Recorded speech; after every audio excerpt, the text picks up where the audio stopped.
నువ్వా? నా చేపట్టుకోవటానికి నీకెంత ధైర్యం? నా తోటలో పూలు కోయటానికి నీకెంత ధైర్యం? పూలు కోయటానికి ధైర్యం ఎందుకు? ఇదేమైనా పుల్లి నోట్లో చేపెట్టడమా? అందంగా కనిపించే కోసాను. అందంగా కనిపిస్తున్నావు, నీ బుగ్గగిలితే నువ్వు ఊరుకుంటావా? చంప చళ్ళు అనిపిస్తాను. పుల్లెమ్మ, నీ బుగ్గలు నీకెంతో, నా తోటలో మొగ్గలు నాకంతే. అన్నయ్య, పువ్వులే కదా, కోసుకునివ్వు. ఇవాళ పూలే కదా అని ఊరుకుంటే రేపు చెట్టే బీకేస్తుందమ్మా. ఇదిగో, అలా చేయాల్సిన కర్మ నాకేం పట్టలేదు. కావాలంటే ఈ తోటని కొనేస్తాను. అలాగా? మొన్న రోడ్ను కొన్నావు, ఇవాళ తోటను కొంటున్నావు, రేపు ఊరినే కొంటానంటావు. నేను తలుచుకుంటే కొండ మీద కోతిని కొంటాను. అదే నీకు కరెక్ట్. ఓ కోతిని కొనుక్కుని నెత్తినెక్కించుకుని తిరుగు. చెప్పా. చెల్లెమ్మా, కాసిన పూలు కోసుకుని తీసుకెళ్ళి ఇచ్చేయి. లేకపోతే నిప్పులు దొక్కిన కోతిలా అలా చిందులేస్తూనే ఉంటుంది. అలాగే అన్నయ్య.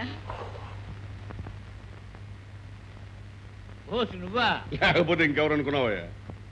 ఏ విధమైనా అప్పడడానికి వచ్చాడేమో అనుకున్నా. ఈ అదవేంటికి అదవ కాకపోతే ఇంకెవరు వస్తారయ్యా? అంటే నేను వెధవనా? లేకపోతే నే అదవనా? అంటే నువ్వు అప్పుకొచ్చావా? నువ్వు అప్పుకొచ్చావా? అప్పు కాకపోతే ఏ తప్పుడో నీ దగ్గరికి వస్తాడయ్యా? అంటే అప్పంటే నీకు అర్థం తెలుసు కదా, తిరిగి ఇచ్చేది అని అర్థం. అవును. అమ్మ నీ అమ్మ, అంటే నేను నీకు అప్పు తిరిగి ఉన్నానే? నువ్వు ఇచ్చినా నేను ఇవ్వను. ఏ నాకివ్వా? అంటే అప్పుగా మాత్రం నేను ఇవ్వను. అప్పు కాకపోతే ఉన్నాయి పోయా, నాకు కావాల్సింది డబ్బు. మందుకేగా. అందుకేగా. సరే, ఈ వేళ నుంచి నా బాకీలు వసూలు చేయి. 100 పైసలు తీసుకో. అమ్మ నీ అమ్మ, బుర్రంటే నీదే కాసులయ్యా. సరే, అలాగే వసూలు చేసుకొస్తా కానీ బోణికేసి అంటే చెప్పు. ఓదార్ దగ్గర వసూలు చేయలేము. వెంకట సుబ్బమ్మ గడువు దాటిపోయింది, వెళ్ళి ఆవును తీసుకురా. అంతే కదా? ఇదిగో కాసులయ్యా, నాకు తడెక్కితే గానీ లోపల వేడెక్కదయ్యా. కొంచెం అడ్వాన్స్. ఎంత? ఓ 10. ముందిస్తే నాకు అచ్చిరాదయ్యా. ముని అమ్మ, ఏ సస్సు కట్టుపోతావేటయ్యా సంపాదించిందంతాను? సరే, తీసుకొచ్చిన తర్వాత ఎదుగానులే. వీళ్ళ నాన్న వీడికి బోస్బాబుని పెట్టాడు, డోస్బాబుని పెడితే సరిపోయింది.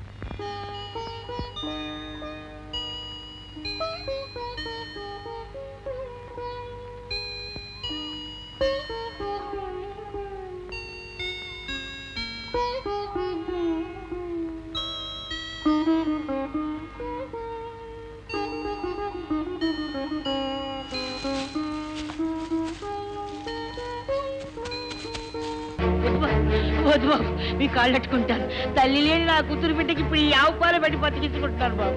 ఈ ఆవు లేకపోతే ఆ పసు బిడ్డ బతకదు బాబు.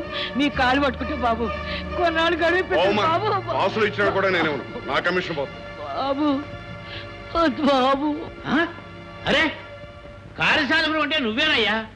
ఆనాడు భారతంలో గోగ్రహణం చేసుకొచ్చిన దుర్యోధనుడి తమ్ముళ్ళే కనబడుతున్నావయ్యా. అమ్మని అమ్మ, ఏమిటయ్యా తెగపోడేస్తున్నావు? కమిషన్ కొడదామనే? అబ్బాయి అదేం కాదయ్యా, జేబులో చిల్లరలేక. నేను మార్చుకొస్తాను ఇవ్వయ్యా.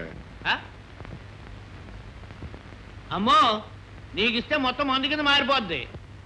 ఏం కాసులయ్యా, ఆవు నమ్ముతున్నావా కొంటున్నావా? నువ్వు కొంటావా? బేరం కుదిరితే కొంటాను. ఎంత? ఆయనకు 100 రూపాయలు గిట్టింది, ఇంకో 50 రూపాయలు ఎక్కువేసి ఇచ్చి తోలుకెళ్ళవయ్యా.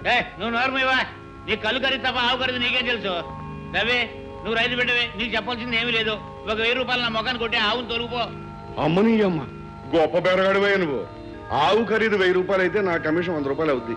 అది మార్చక్కర్లేదు. ఇదిగో, నువ్వు మధ్యలో ఏనట్టుందని నీకు చెప్పానా? పక్క తప్ప. ఇదిగో రవి, ఆవుతో పాటు దోండ కూడా తొలగిపోయి 1000 రూపాయలు నా మొఖాన్ని కొట్టు.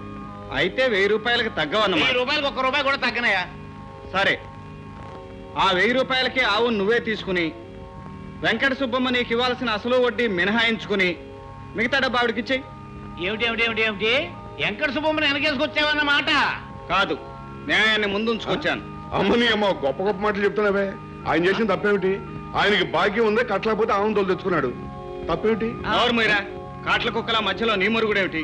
సుబ్బమ్మ, నీ ఆవు నువ్వు తోలుకెళ్ళు. ఏంట్రా ఆగేది? నన్నే తోస్తారా నువ్వు? నీ రక్తం సోరాలాగా తాగుతుండ్రా.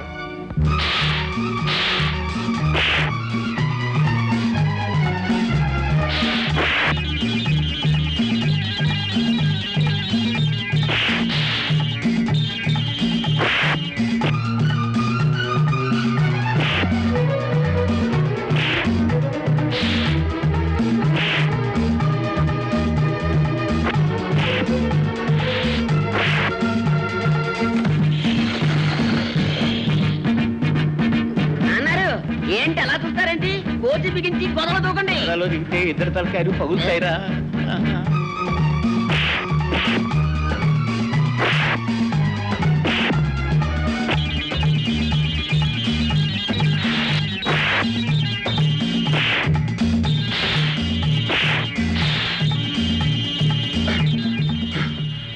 ఇప్పుడు కాదులే, మా నాన్న ప్రెసిడెంట్ అవునాయి అప్పుడు చెప్తాను నీ పని.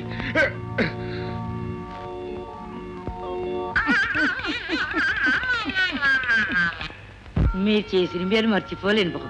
దాందే ఉంది కానీ ఆవును తోలుకెళ్ళి వీలైనంత త్వరలో ఆ బాకీ తీర్చి. అలాగే బాబు.